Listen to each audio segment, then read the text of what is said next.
I'm Angi and this is already part 2 of my mini step-by-step video. So if you want to check out how I created the shells, hop on over to part 1. I have it linked down below.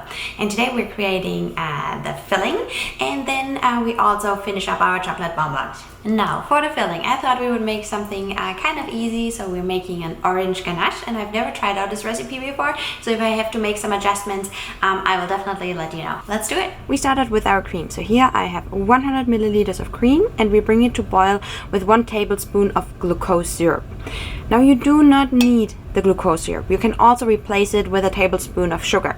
But I really like it because it gives a really nice texture to your filling. So that's why I want to use it. But yeah, as I said, you can also replace it with sugar. And now I'm going to heat this up. Wait, I forgot the most important part. And that's actually the orange zest. So I zested 2 oranges. And I should have around 2 tablespoons of orange zest, and this needs to go into the cream. Sorry about that. The most important part. Okay, now we can move forward. So yeah, boil all of this. I have 100 grams of chopped chocolate here. I'm using a dark chocolate, but if you prefer milk chocolate or white chocolate, go ahead. You can just replace it 1-to-1. And I'm pouring the hot cream over my chocolate in 2 steps to melt the chocolate bits. What you can do, if you do not like the pulp of the orange zest, and then you can also just strain it, but I'll leave it in and just because I'm not sure how flavorful it's going to be without it, so I'll just leave it in for now. And I'm also not super sure how orangey the ganache is going to become, because I really want it super orangey, and I'm just not sure if the zest is enough. So I also have an orange oil, but let's see where we're at with the zest first. So the thing with ganache is, it will look very broken, but you just have to keep stirring, okay? You just keep stirring. And when it looks like this, I add the last bit of the cream. Totally fine if it looks like this, okay? You keep stirring and melt all the chocolate. If you have any issues making this, I have a troubleshoot guide for ganache in the description below. Okay, I will give this a try now and just see if we need more orange flavor or not. It's for sure orangey, but I think it needs more. So I do like the zest, but I think, yeah, we need more orange. And I'm going to use this orange oil here. And I'm just adding half a tablespoon. So I'm aiming for a teaspoon, but I don't have a teaspoon here right now. So yeah, half a tablespoon or 1 teaspoon. And then we stir that in. Much better. I will leave it like that. This tastes really good.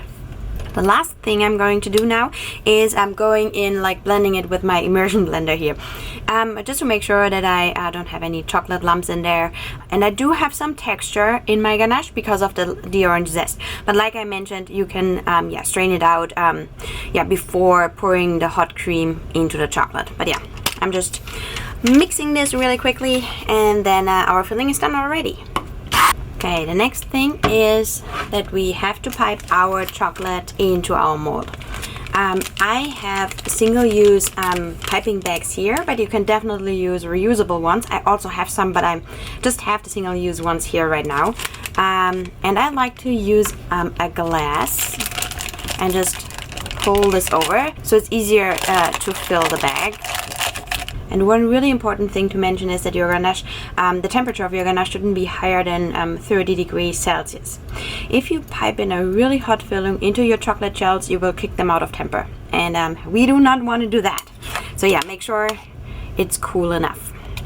We will not need all of this. But you can store it in the fridge for like 2 weeks or so. Or you can even freeze it and use it later. And it's really easy to take out, and I like to push down the filling a little bit, and I'm using a scissor and cut an opening. The cavities here are really not big, so we'll see how that goes. Oh no, it's pretty easy. Okay.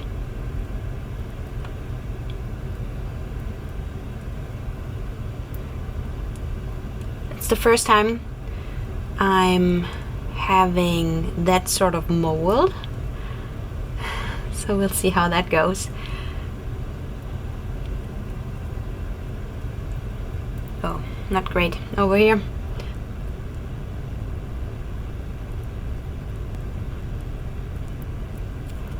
Okay, I give it a little tap. Now I want to remove all of the excess filling, and you can see like this has been quite a bit.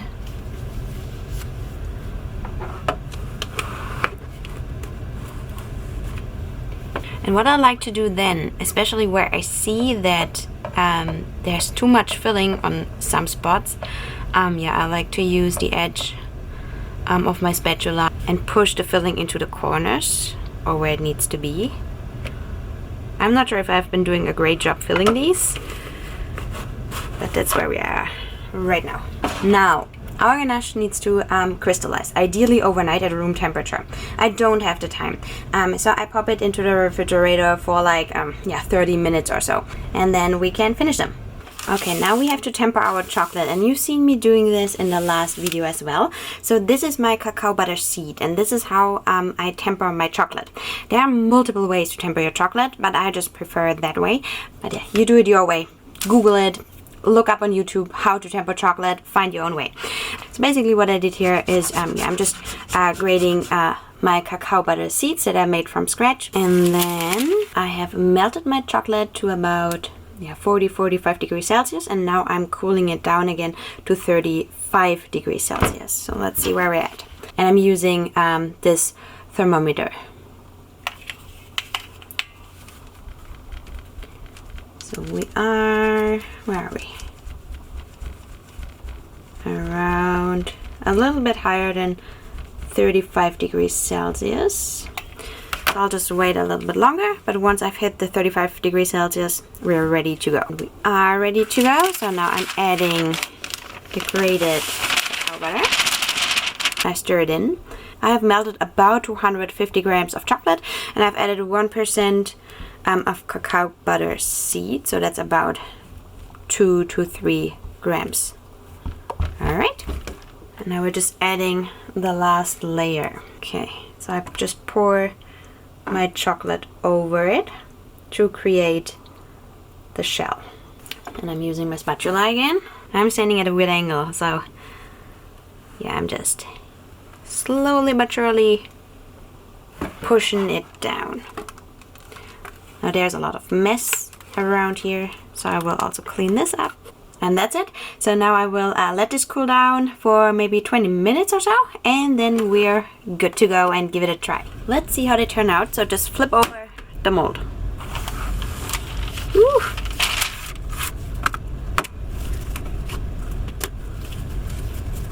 Sometimes they come out super easily, sometimes they just need a little bit more love.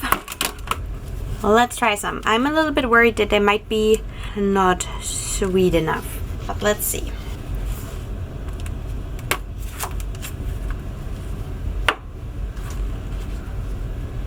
Okay, there's not super much to see. The inside, maybe a little bit. Okay, this is really delicious. I have to say, I really enjoy dark chocolate, so I really enjoy this. But I can see if you're someone who prefers milk chocolate, then this might be not sweet enough for you. So I would say when you add the glucose syrup or the sugar into your ganache, maybe double the amount of sugar or glucose syrup, or maybe even use a milk chocolate from the start or a white chocolate. But yeah, it just depends how sweet you like it. But yeah, I think they turned out pretty cool, and they taste really good. I'm kind of surprised. And now with this dirty little thing, I like to wash it with warm water, let it air dry, and then I clean it with a microfiber cloth and polish it. And yeah, that's that.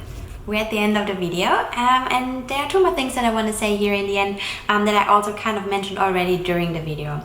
Number one, if you are preferring milk chocolate or just a sweeter kind of chocolate, I would add more sugar, because this is not a very sweet recipe, because I use dark chocolate and yeah, only use 1 tablespoon of the glucose syrup. So double that, or use milk chocolate or white chocolate. So that's number one. And then the second thing is, as I mentioned in part 1 of this mini series, I tried out a new mold, and I think it is not a really good beginner mold. So if you're a beginner, maybe get more like a sphere shaped mold, because this will just be easier for you to pipe and to not overfill it and so on. So I would say if this is your very first time making chocolate bonbons, maybe go for a different mold. You will totally be able to make beautiful bonbons with this mold if it's your first time as well. I just think if you want to make your life a little bit easier for your first tries, maybe go for a different mold. Yeah, that's just a thought. And yeah, but that's now everything I wanted to say. If you are looking for equipment and tools, I have a bunch of links and also videos down below. And if you have questions, obviously you can leave them in the comments or send me a DM on Instagram at chocolate spiel. And that's all. Have a good one.